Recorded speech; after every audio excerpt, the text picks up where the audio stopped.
Talvez seja melhor você pilotar uma Racing Bulls do que você pilotar um carro que tem potencial pra ser melhor, como é a Red Bull, mas é 3, 4, 5 vezes mais difícil de pilotar.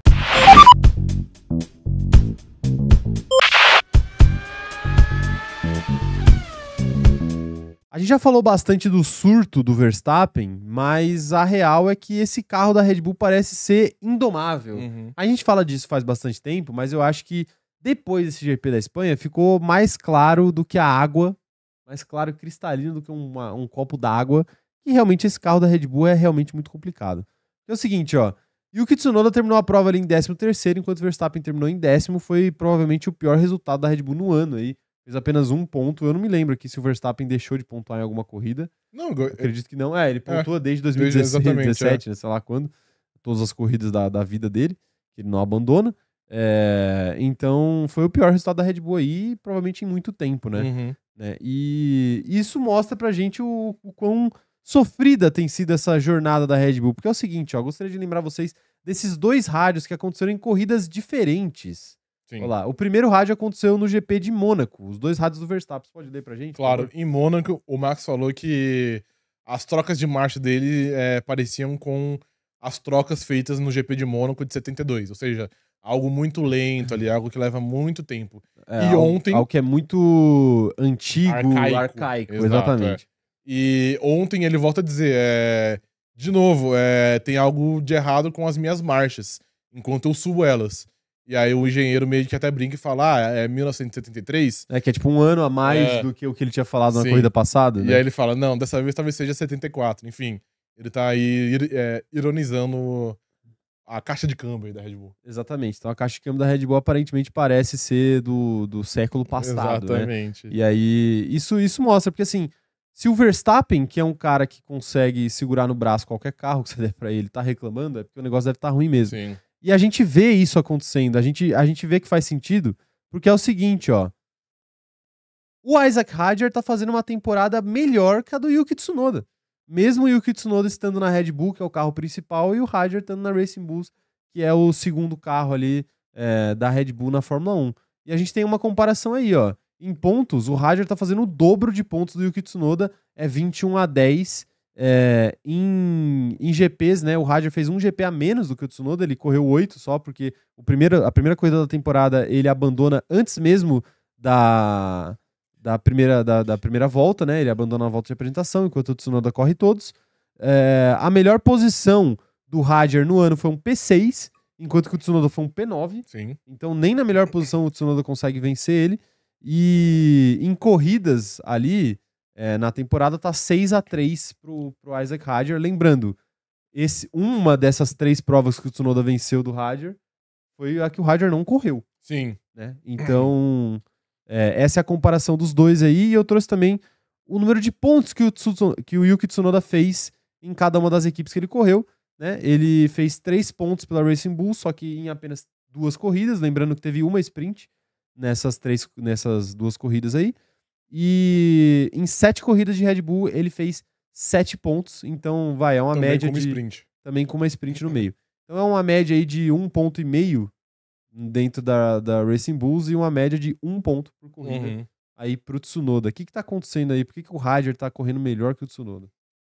Eu acho que é justamente pelo carro mesmo. Tipo assim, o carro da Racing Bulls...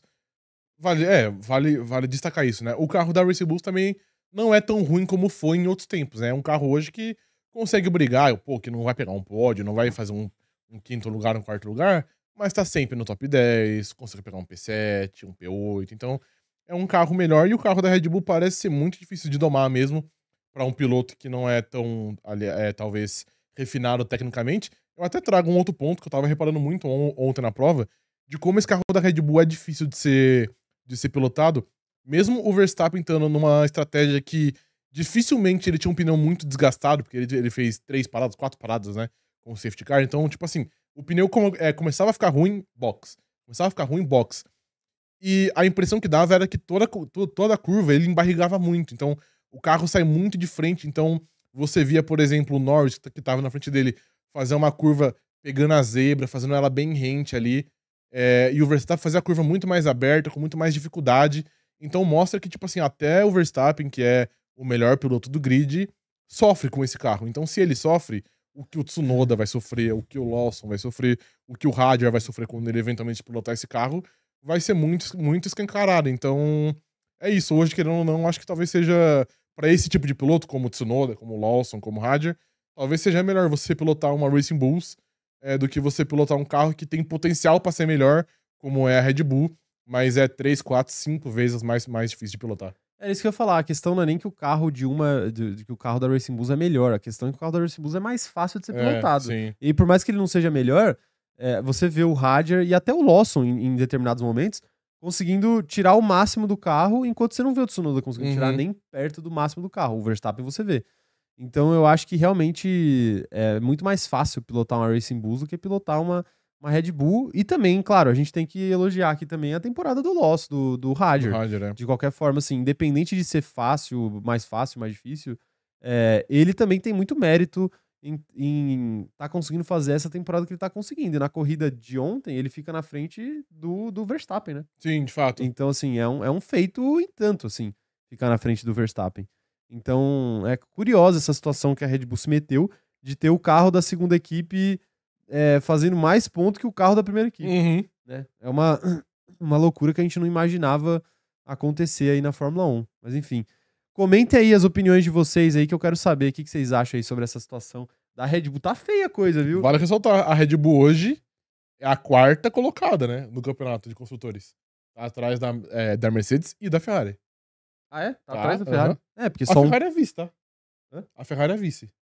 Ainda ela consegue ser? Consegue, porque ela apontou muito com 2 carros, né? O Kimi Antonelli não terminou uma prova. 2 provas já, né? O Tsunoda ele não terminou uma prova dentro dos pontos, aí fica difícil. Em Mônaco eles não pontuaram, né? E aí a Ferrari faz P6 e P7, P5 e P6, agora pegou 2 pódios aí 2 pódios em sequência. Aí já tá, né? E os 2 pilotos pontuam com uma certa frequência, fica mais fácil aí. Vai chegar... Querendo ou não, o Leclerc chegou em pódios em 1/3 da temporada já. 3 de 9. 3 de 9. É razoável o resultado. O Ervânio tá falando aqui, ó, Russell versus Verstappen seria uma baita briga pelo título. Queremos ver disputa dentro e fora da pista. Seria a melhor. Termine morte. Termine morte. Eu acho que é uma disputa que um dos dois, infelizmente, aí ia ficar pelo caminho. Um dos dois ia virar camiseta de saudade eterna. Exatamente. Tendo isso em vista, queria muito. E se possível, os dois dentro da Mercedes ainda. Olha pra sempre ter o mesmo carro, tá ligado? Ia ser mais legal, Ítalo Chocolate falando aqui, ó, a Red Bull até a penúltima parada já fizeram cagada. Ele parou junto com o Lando, sendo que ele tinha pneus bons. Era melhor segurar mais um pouco e voltar a ter pneus melhores no final. É que assim, eu entendo sua crítica, Ítalo, mas é difícil a gente também ter certeza se foi certo ou não parar. A gente não tem os dados sobre trânsito, né? Então, tipo assim, às vezes, vale mais a pena você antecipar a sua parada, mesmo que você aguente mais pelo pneu, para você poder voltar numa posição em que você não pegue muito tráfego e que você consiga ter uma pista livre. Né? Então, a preferência das equipes, principalmente nesse regulamento agora, é de ar limpo. Então, o mais longe possível de ficar preso atrás de tráfego ou ter que ultrapassar piloto que tá fora de posição é o que o pessoal acaba preferindo fazer. E, por exemplo, ontem mesmo foi muito difícil. O Verstappen, em certo momento da prova também, quase saiu do carro pra ir bater no bermo, né? Que atrapalhou ele também. Em algum momento, e atrapalhou muito, e de fato. E eu acho também que a ideia... Mas pra ser honesto, atrapalharam o Lando Norris antes também. Mas que o Verstappen foi mais atrapalhado. E pra ser honesto também, eu acho que a ideia da Red Bull era, a partir de quando chegasse ali na última parada, era meio que ter condições iguais ali, entendeu? Porque é aquilo, se ele fica mais tempo na pista, ele ia desgastar o pneu, o Lando ia vir rápido, e aí ia ganhar muito tempo, aí depois o Max ia parar, e depois ele ia vir rápido. Eu acho que a ideia ali era, tipo assim, a partir do momento que funcionou já as 3 paradas, vamos ficar em pé de igualdade, porque ele tava querendo não a 3, 4 segundos do Lando, não era tanta coisa. Sim. Então era algo buscável, tanto que em certo momento o Max tentou, tentou é forte, vai, mas ele tinha DRS pra cima do Lando, que não deu certo, porque o Lando também tinha em cima do Sainz, enfim, tava difícil. Foi caótico. Ó, Erivane Firmino falando aqui, a Red Bull não se importa com o segundo piloto, já vimos esse filme. Mas tem que se importar, sim, viu? Eu acho que ela se importa agora. Tá se importando. Ela não se importava quando o Verstappen ganhava o título sozinho. Agora que não dá pra ele fazer isso, eles se importam. Pois é. Tanto que a Red Bull, foi o que o Rafa falou, a Red Bull tá em quarto no campeonato. Exatamente. Cecília Ipiranga falando aqui, ó, o P2 da Ferrari é culposo, sem intenção de ser visto. De novo, né? Muito culposo. É que agora eu acho que a McLaren não vai vacilar, né? Não Mas foi justamente assim que a Ferrari chegou até a última prova do ano passado, podendo ser campeã. Pois é. Gabriel Costa falando aqui que o Briatore é empresário do Hadjar, porque se for o Hadjar aceita na hora. Aceita o quê? Pilotar na Alpine, talvez? Não, pilotar na Alpine não deu na mãe dele pra fazer isso? É melhor pilotar na Alpine ou na Red Bull? Nossa, boa pergunta. Então. Ah, melhor pilotar na Red Bull, né? Na Red Bull, eu acho. Na Red Bull, melhor pilotar na Red Bull. Sim. Apesar de que o Gasly teve resultados melhores na Alpine. Esther Senna falando aqui, ó, eu acho que nesse momento o Isaac Hadjar tá pedindo a Deus pra Red Bull não chamar ele. Cara, mas é o que a gente falou, acho que, pô, se eles quiserem levar esse moleque a sério, porque ele parece ter um potencial muito legal, tem que deixar pelo menos ele 2 anos ali marinando na Racing Não, Bull, de novo, eu acho que... Só que vai ser difícil, porque eles vão demitir o Tsunoda no fim do ano. Então, eu acho também. Eu acho que o Yuki fica pelo menos até o fim do ano. Então acho que esse ano aí o Hadjar passa batido aí. A única chance do Hadjar voltar é o Verstappen tomar a suspensão. Mas aí é até bom, pô. Ele fazer uma corrida é até bom pra ele. Ele vai já dar uma acostumadinha ali e tal, sem pressão. Tipo assim, mano, faz o que der e é isso. Inclusive, posso trazer um pouco. O problema é se ele for muito bem e os caras quiser promover ele, depois ele muito mal. A transmissão da Band, ela tava quase demitindo o Tsunoda ontem, mano. Falando que, tipo, a batata do Tsunoda assou, não tem mais o que fazer. Tipo assim, mano, calma. Não vão demitir o cara. Não vão demitir ele, exato. Não vão demitir, não dá pra sair demitindo o piloto assim à torta direita. Olha lá. Ana Heimberg falando aqui, ó. Acham que o Tsunoda volta pra Racing Bulls ou outra equipe contrata o japonês? Se ele fosse demitido no meio do ano? Não. No meio do ano, ele voltaria. Mas... Pô, no meio do ano, esse cara trocar de novo, vai virar um rodízio. Foda-se. Fazer o quê? Aí vira o famoso rodízio de japonês, né? É verdade, literalmente. Tirar o Tsunoda. Não, eu acho famoso que aqui no Brasil, rodízio japonês. Caso ele seja rebaixado / demitido, ele buscaria o seu espaço aí em outras equipes, né? Até porque ele não seria rebaixado, velho. Desculpa, ele não seria rebaixado. O contrato dele acaba esse ano, não é? Não sei. Talvez seja isso. Mas ele não seria rebaixado. Acho que se ele for demitido, e eu imagino que ele seja demitido. Eu acho também. Eu acho que ele vai ser demitido no final do ano. E eu imagino que ele vai ter que procurar outro lugar, porque ele não vai voltar para o Racing Bull. Mas assim... A fila já tá andando, já tem piloto ali. Eu não sei nem se o próprio Lawson fica pro ano que vem. Acho que não. Eu acho que não também, Apesar de dar uma boa melhora dele agora, eu acho que não também. Enfim.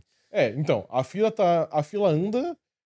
Ok, mas também não é tão fácil assim, né? Porque a fila anda, mas a Red Bull não tem tanta gente na fila assim também, não, mano. Mas tem o Lindblad que o pessoal tá falando aí no então, chat. Mas eles vão demitir os dois.